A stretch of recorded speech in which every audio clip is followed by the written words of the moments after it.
It was a first. It was a first. You all know him maybe as the butler on the TPS series The Oval, and also seen on the popular TV show Lincoln Lawyer. Y'all please show Javon Johnson some love so he'll feel like he is loved. Please. Thank you. All right, next we have one of his co-stars from Tyler Perry's The Oval, the First Lady. Listen, she let you know from season 1, episode 1, that she was not to be played with. Right?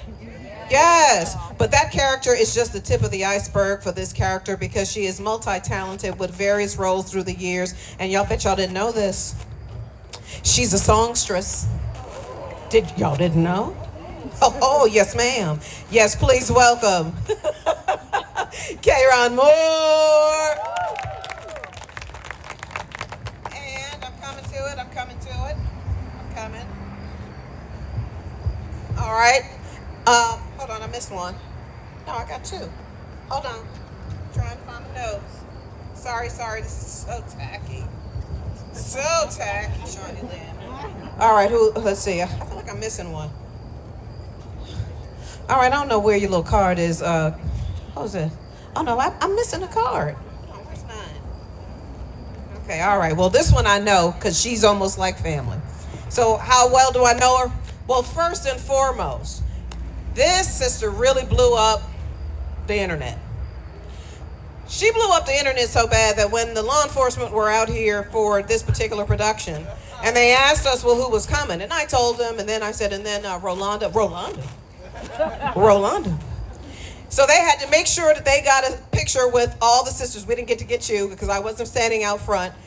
She came to fame with the vertical success with Country Wayne skits, also with BET Plus's Wesley Family Christmas. But y'all know her as what? Y'all give it up for Rolanda Rochelle. And then finally, our next panelist has gone from the NFL gridiron to the big screen. The former Baltimore Raven and Arizona Cardinal now plays various new roles on popular productions, including BMF. Did you know that y'all film sometimes right here on our... Yes, that's why you're here. Because they actually filmed their production right here on our property. He filmed in Fulton. TPS is Ruthless, just to name a few. But he says his most important role is that of a dad. Please welcome Stevie Baggs Jr. You all give all of them a wonderful round of applause. Kay, it's on you. Thank you so much, Shania. And y'all, one more round of applause is Shania Chavis Rucker. She put this all together, and you have been such a mentor and a resource, and I'm really, really grateful for her. Now for the audience, can we talk? Can you guys hear it, Kay? Can you guys hear it? This one might be better. Okay, I'll come down. Here you go. 10-9-8.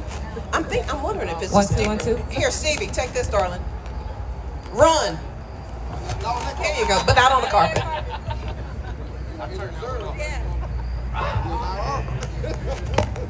All right, can y'all hear me better now? Yes. So I want to know, can we have some real talk in here? Because there's a lot going on in this industry right now. And if you have been in the industry for any period of time, I'm going to get a little, come on, see if that helps. You know. It sounds like we Wakanda forever. Wakanda.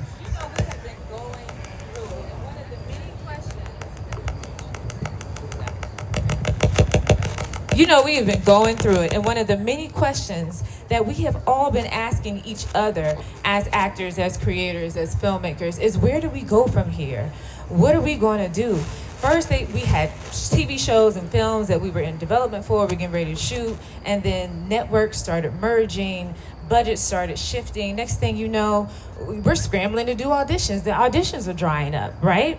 And so we've been through the strikes, through the shutdowns, through the budget cuts, and so much more, but we're still here.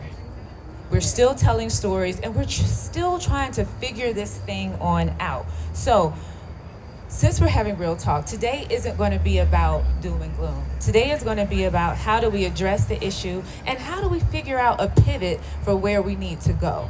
And I have such a talented group of multi-hyphenate individuals that I can't wait to talk to get into this whole subject, okay? So this powerhouse group, y'all, and be frank with all of us. I want y'all to tell me the real, okay? I'm gonna be Javon. Of course.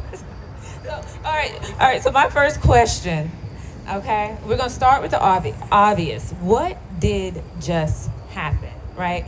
From your perspective, what has been the biggest shift that you've seen since the strikes and the contraction of budgets, right? And how has this shift affected actors, producers, filmmakers, directors? I got it. So, what has been the biggest shift you've seen? Whether it's been a lack of auditions, a lack of shows, a lack of this, a lack of that. And the second part is, how has this shift affected everyone on this stage?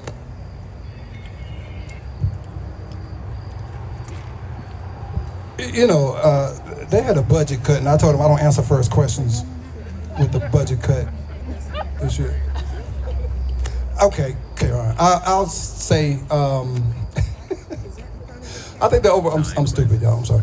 I think there's an overall response I have to that question in regards to this industry doesn't move in a traditional fashion anymore. I think there's a shift indeed has happened.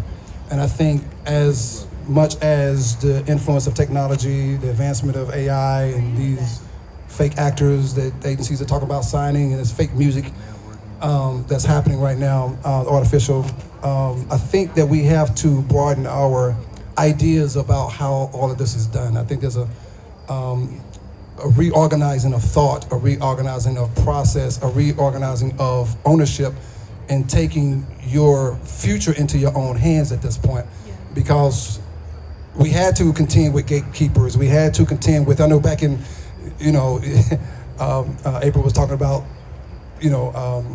phone booths and things like that. Well, back in my day, it was only a couple of ways. You get a headshot, you print it, you put it in the mail, you get on the Greyhound bus, and you go audition in Chicago, you get back on the bus and you come all the way back down here. We're long gone from that, right? It's evolved. And I think we're at a place now where we also have to evolve. And we have to accept some very painful realities, some things that makes us uncomfortable as artists that we've gotten accustomed to. And we have to be courageous enough to say, you know what? This is what the industry is now. And this is what it's going to take for us as creatives to make sure that we are still a part of it and that we still have a voice and we can exercise that voice. And we may have to move a little untraditionally to do that.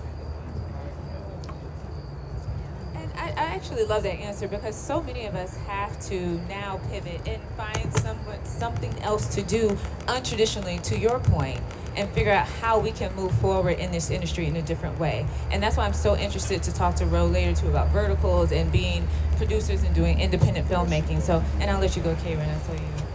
Okay, I think one of the, a couple of the biggest changes that I've noticed are the drying up of auditions. I don't know can anybody relate to? Yeah, it's dry. It's dry. Even for leading cast members, it's not dry for you. She's talking to you. It's dry. Okay, all right. I just wanted to make sure. The industry is dry. I just wanted to know if there was something you knew that I making it.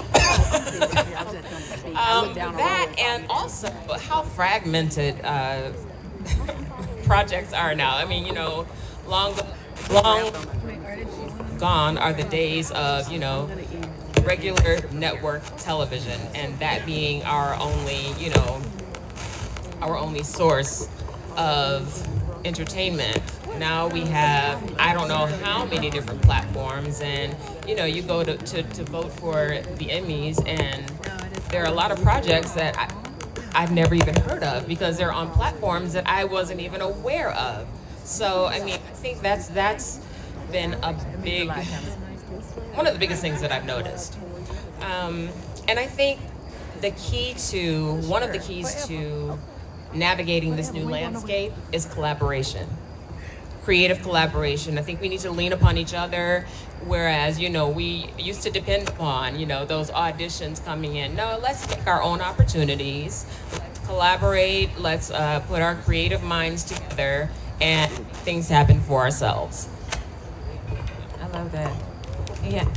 And so to piggyback on that, for multi-hyphenates such as yourselves, and you've all been in the industry for a while and have done so many different projects, how have you had to reinvent yourself again and again? You know, how have you pivoted before, and how are you approaching things differently now? I can tackle that, Ro. I mean, coming from the NFL and doing everything that I did there. Can y'all hear me better? Okay, I'll just project. No, they said no. Okay, coming from pro football into the television film world, for me, I always used to call it from the field to the real. But right now, with this industry being as dynamic as it is, I think we have to recognize that what we're dealing with is not mental, is not physical, but it's spiritual. And the way I look at the world, the way I look at the lens is that when you live in the eternal now, you create your own reality by the power of your thoughts. So if we keep saying it's dry, goddammit, it's gonna stay dry. But imagine if you change your mindset, because as a man thinketh in his heart, so is he. I create my reality from my thoughts. I just booked a SAG national commercial because of that. It wasn't my talent and I'm just such a great actor. It was because I saw myself already on film. I saw myself creating it in the hallways of my mind. And so that became my reality. So that's the main way I pivoted, because you're right. Going from 4 to 6 auditions in a week to going from 20 in the whole year, it can be trying to your spirit, to your pocketbook. I know I took a hit economically for real. And those of us out here who don't know about going from making a certain amount per episode or getting booked on TV film productions, and then even the residuals were like looking crazy. I'm like, dang, what's up with the residuals, bro? Like, did they change that too? I said, hold on, I have to change something. And what I changed was my mindset. If you don't like your habitat, thank you. If you don't like your habitat, folks, you have to change your habits. And if you change your habits, you can shift your habitat. So that's what I did. And to piggyback off of that, because I love what you said, for actors and creators and filmmakers in all walks, trying to stay busy in this downtime, because it has shifted and it has gotten so much slower than it used to be. What's the smartest move that they can make right now, since we do have time to create and to build? So I'll answer that. Coming from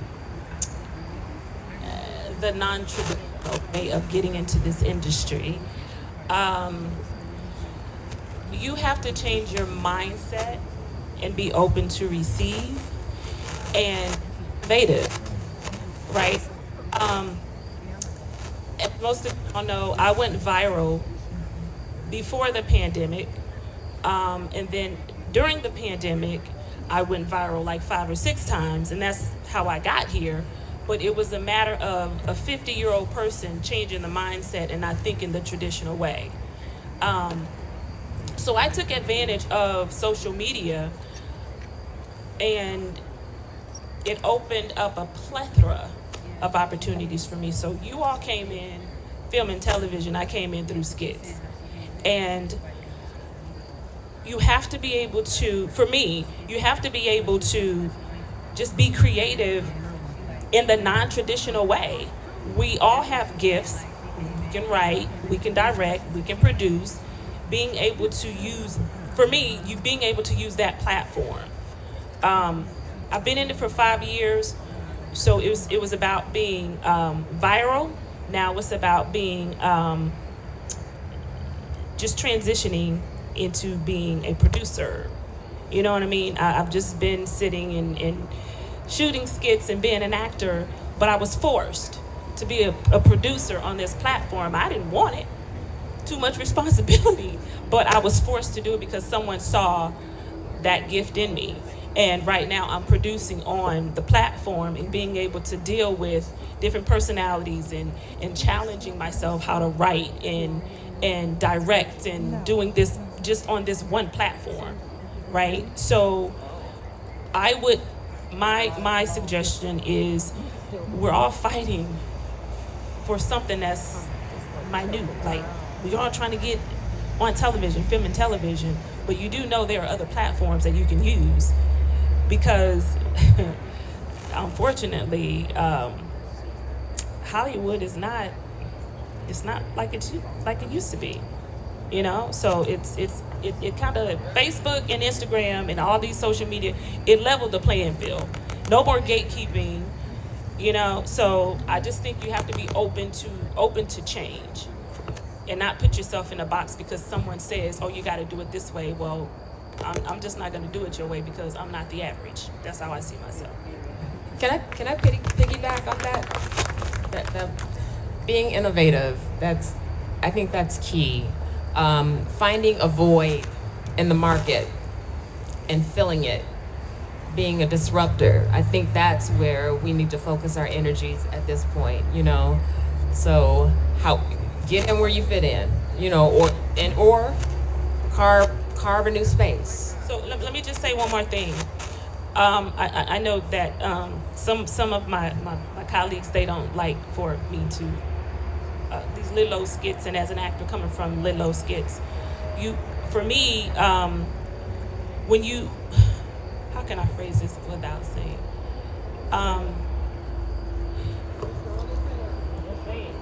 not being disrespectful. Girls, just say it. Yeah, we have a real talk. You just use this platform to create a community, right? I have about across the board about 3 million followers. If that's going to shift too, social media is going to shift too. But if you use that to create your own community, they're going to follow you. Create content specifically for your audience. You don't want everybody. So for me, mine is over 50, and I know everybody gonna get old. Well, I follow you, and I ain't over 50, and I love your content, girl. Hallelujah. I'm giving y'all young folks something to look forward to, but you have to be able to just think different than the average person. Use social media to create, inform your own community. Bottom line, content is currency. And I think we have to really, really talk about that, because content, whatever kind of content it is, it's currency now. I mean, I just seen today that Netflix is giving out podcast deals now. You know what I'm saying? And so you have to find a way to get the content out to the masses. And to your point, I'm not looking for everybody. Everybody is not even going to resonate with your message. Everybody's not going to resonate with your look. Everybody, you know, so you just do what you do, and when you do it genuinely and authentically, the proper people will be in alignment with that. And that's how you always win. Yeah. I love that too. And so I want to piggyback on what all three of you all were just saying.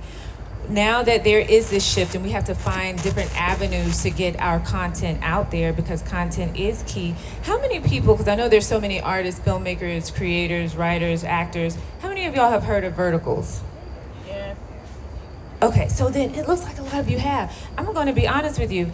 I just heard about it last week when I was at a PGA workshop. I was like, what is a vertical?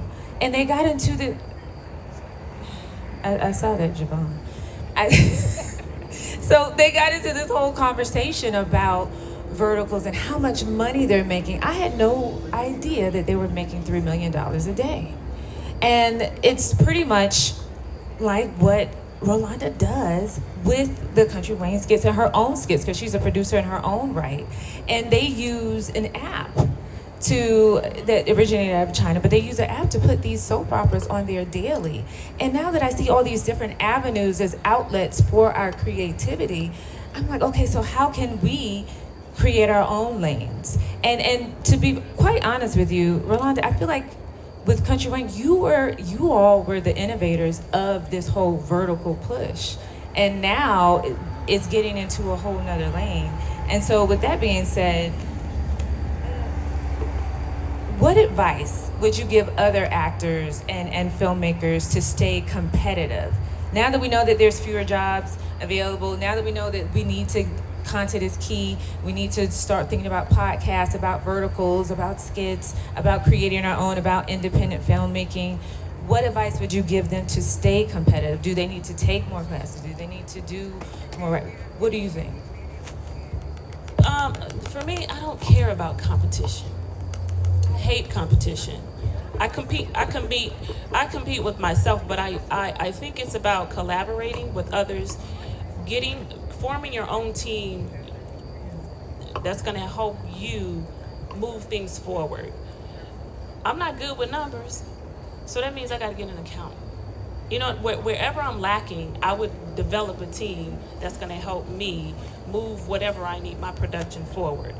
As I said, embrace change. With AI, you can't if you can't beat it, join it, learn it, understand it. Don't wait for it to happen. Don't wait to see other people doing some things that you know you could have done better.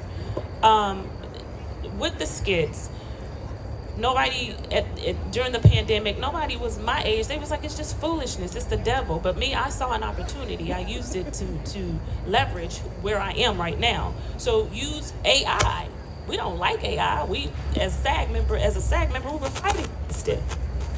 Look at it. If you learn it and figure out a way to help whatever you have going on, I'm almost certain you're gonna love it.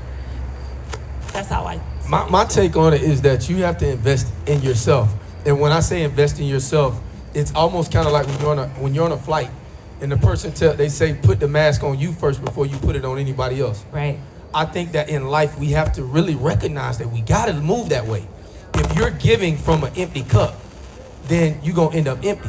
Anybody that's around me and in my life and in my circle, they're always only going to get from the overflow. They're not going to get from an empty cup. I'm not pouring out to them because I got to be full for them to eat. And so how do you stay on full? Go get out in nature. Change what you eat. Change the way you think. And I promise you, everything in your vibration is going to shift. Now, to a lot of you all, that may be hocus pocus. Somebody else might say go to church. Somebody else might say go sit on the couch and talk to a therapist. However you get there are many paths to righteousness, but you have to invest in yourself. Because if you do not invest in self, you're gonna literally burn the candle at both ends, and you'll always be dominated by stress and anxiety. And I'm gonna land with this. If you're not happy in your present, then you hate the present self. So then you want to live in the future and you want to live in the past. But when you get locked in on the present self and you love the present because the present is your gift, then you won't have to have anxiety and fear of your past, which causes depression, and fear of your future, which causes anxiety. And you can be thankful about the present gift and grasp this moment. Why I don't care about artificial intelligence because I have actual intelligence. I don't care about the AI because I also have IA, the intellect of the Almighty. So when you do that, now you can create many different things, many different ideas that shift the whole vibration of anybody you come in contact with. So I'm not just an actor. I'm not just an author. I'm not just a speaker. I'm not just a father. I'm not just a philanthropist. I'm not just a land developer. I'm doing it all because if you're a multi-dimensional person, why would you only be focused on one dimension of yourself? That makes no sense. So I'm going to land right there. I'm gone. That's Stevie Bags, everybody. Stevie Bags, Baltimore Ravens. Boom. Don't call them. We playing terrible this year. Please don't call them right. He ran a 7.440. Because he's pigeon-toed. Backwards. I'm pigeon-toed too, brother. Now, I just want to add, because you used the word that we haven't addressed, which was training. You know, change is always difficult, right? And I spoke a little bit earlier about things have to evolve, right? There was a time where the world where Tyler comes from, the urban so-called Chitlin circuit at the time, and there was urban circuit. But there was a time where regional theater turned the nose up to that, right? It was like, okay, if you're in the world of August Wilson, then you look down on the world of Tyler Perry. I'm from both worlds, successfully in both worlds, and at some point I had to turn a different lens on that, and I said, wait a minute, why is there a separation? Why is one legit and the other one isn't? Why is one credible and the other one isn't? And I said, wait a minute, there's a tree here, there are branches, and then there's a root. Tyler and August come from the same root. So why are we speaking which branches matter? And my point to this is, we can get caught up in those kinds of things and say, well, Ro ain't a real actor. Ro over there doing them little skits. I ain't gonna do them little skits. That ain't what I do. I'm legit. And y'all coming on over there too. Right, but Yes, they are. but it's about mindset. It's about mindset. It's about you seeing an opportunity where other folks were turning their nose up at those things. But this again is a part of change, because we get so locked into tradition that we can't have a vision when something evolves, and we judge it because, one, we don't understand it. We look at it and we say, well, how is Country Wayne making all this money, and I'm over here trying to get the next audition, and I've been doing this for such and such amount of years, and I got these awards, and I'm over here struggling, but Country Wayne just hit $1 million and paying his actors over there. I'm just saying, it's on tape though. I said it. She said, "Don't tell her business." CW. No, but my point is, if we don't accept that it ain't about us all the time, it ain't always going to be comfortable. It's not even going to be convenient, and it's going to be challenging. And then everything has to evolve, and our attitudes and our mindsets has to evolve along with it, because we can get stuck and we can limit ourselves to our own restrictions without knowing that our setback is not with the industry, it's with us. And so if you can't look at verticals and say, maybe I don't do what Country Wayne do, but the outlet I have is verticals. What can I do that speaks to the integrity of who I am as an artist, that supports my voice, my vision, in that same formula, but what makes me who I am, right? And we don't look at that. We get with, I don't want to be seen doing verticals because blah, blah, blah. No. The industry is not going to stay what it is to keep you comfortable. So I think I just wanted to add to that, because the last point on this is the training part. So I teach, but what I teach and how I teach is very deep in the craft of it all, and it's not for everybody. And that's okay, because your training, if you're in the virtual world only, or you're in certain lanes only, you don't need the training that I'm giving. You need a different kind of training. And that still is training, because you have to learn and perfect whatever avenue you're going down that lane. But it's not for me to say, well, you're not such and such because you didn't learn what I'm teaching you. It's no, go learn what you need to learn to be great at that thing. And I'm gonna learn what I need to learn to be great at what I do. And then you utilize that in whatever form that's the opportunities you have to be able to expand that and take advantage of some of these things that are evolving in the industry. So I just wanted to say that just about training, because training is always necessary. Knowledge is always necessary. Being aware of whatever lane you're in, you should know as much as you know about all of that, business and artistic on the artist side. Because if you don't know one and miss the other, that's some traps. So I just wanted to say that. That was really poignant. And so I want to have some takeaways, or talk about some takeaways for today. One thing we heard, that the industry is contracting, right? But creativity isn't. So the rules might be changing, but the hustle, the artistry, all of that is still the same. The community working together, that is untouchable. And so I want to end this with hope that we're going to move forward and continue to elevate and continue to grow and get through this season, because it's just going to be for a season, and things will get better on the other side. But to close, I want to do a little quick fire question for all four of you, and you can choose which one that you want to answer. So either answer one word that will describe the industry right now, or finish this sentence: in 5 years, the industry will be what? All right, Stevie, you go. My word is overcome. And in order to overcome, you got to come over. I'm done.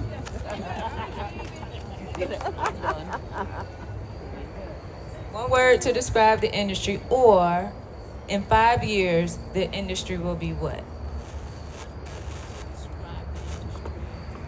Innovative. That's it. One word to describe the industry. Opportunity. Oh, man. What are we going to be in 5 frank. years? I had the one word thing, but the industry is right now. Can I do that one? Okay. All right, the industry right now in one word for me is it's ours. Now let's go get it. Yo.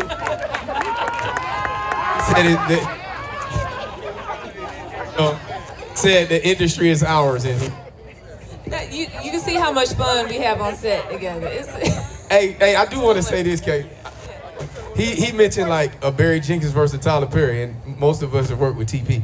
The difference between Tyler Perry and Barry Jenkins is we did 7 episodes we did 31 episodes in 7 days with Tyler Perry, and I did 1 episode in 30 days with Barry Jenkins.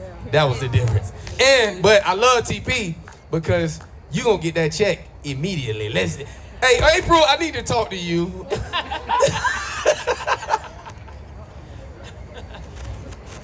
So thank y'all so much for this time. I want to thank each and. Oh, I'm sorry. I'd just like to since we're wrapping this up, right? I just want to give everyone a word of encouragement. I was at an event last week, I believe, and I was being interviewed by a media outlet, and this young lady said something to me that kind of set me back on my heels. She said that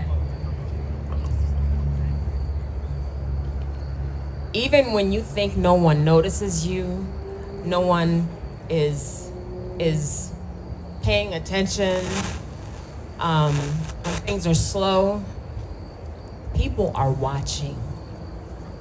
People are watching you.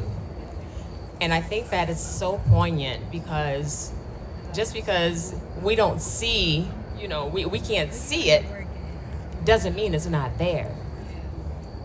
The opportunities could be lying in front of us, but what we can't do is quit. We can't give up on ourselves.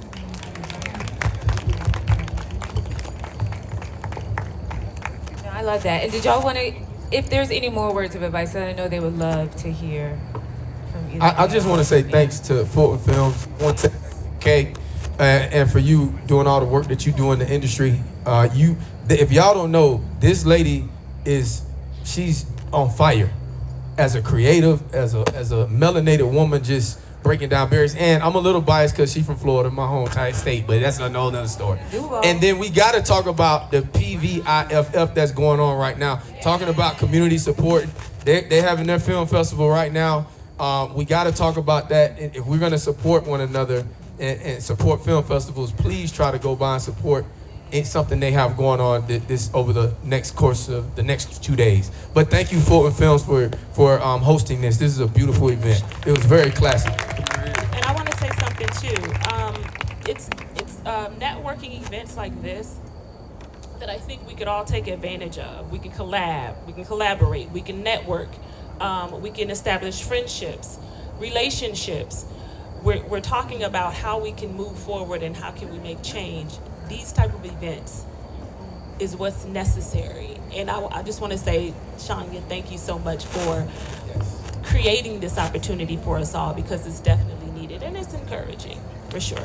Well, thank you so very much. You guys give them a wonderful round of applause. Hey, don't go nowhere. Stevie, where you going? Don't stay away. I got to get a picture. I wanted to thank you all for being here. I also wanted to thank, there are a myriad of partners that we have here.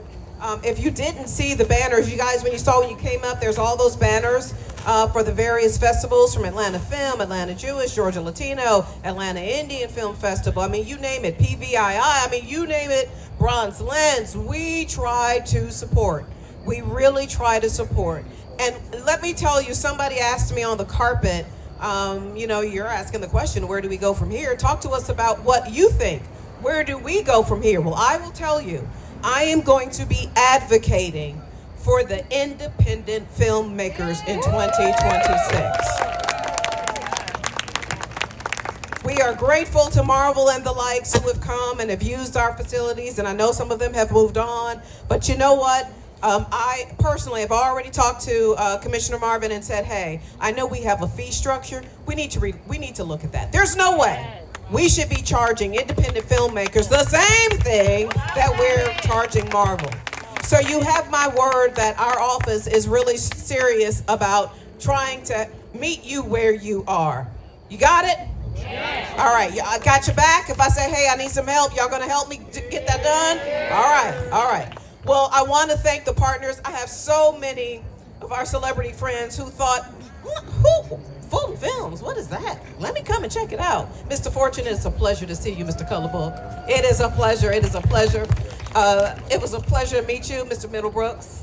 A pleasure to meet you. We've got so many. Where's my rich auntie? I saw you. Oh, it's good to see you. Good to see you, Lori. And Dwayne and Ryan Richmond. Oh, Reasonable Doubt producer. We saw that. Yes, very good. Where is QVH? Are y'all still here? I see you. There you go. Got a project right now. Remind me the name of it. I'm having a senior moment. Always, most of the times, we are going to have a screening with him at Terra Theater. Where is Chris? Yeah, that's my man. Chris, I called Chris and said, we need a screening. He said, I got your back. So thank you so very much. We want all of you to continue to mingle a little bit this evening. Meet somebody that you didn't know. And then let's all come on back together this time next year. Panelists, you're wonderful. I appreciate you guys. And let's take a picture. All right? Another round of applause, everybody. We appreciate you, Shania.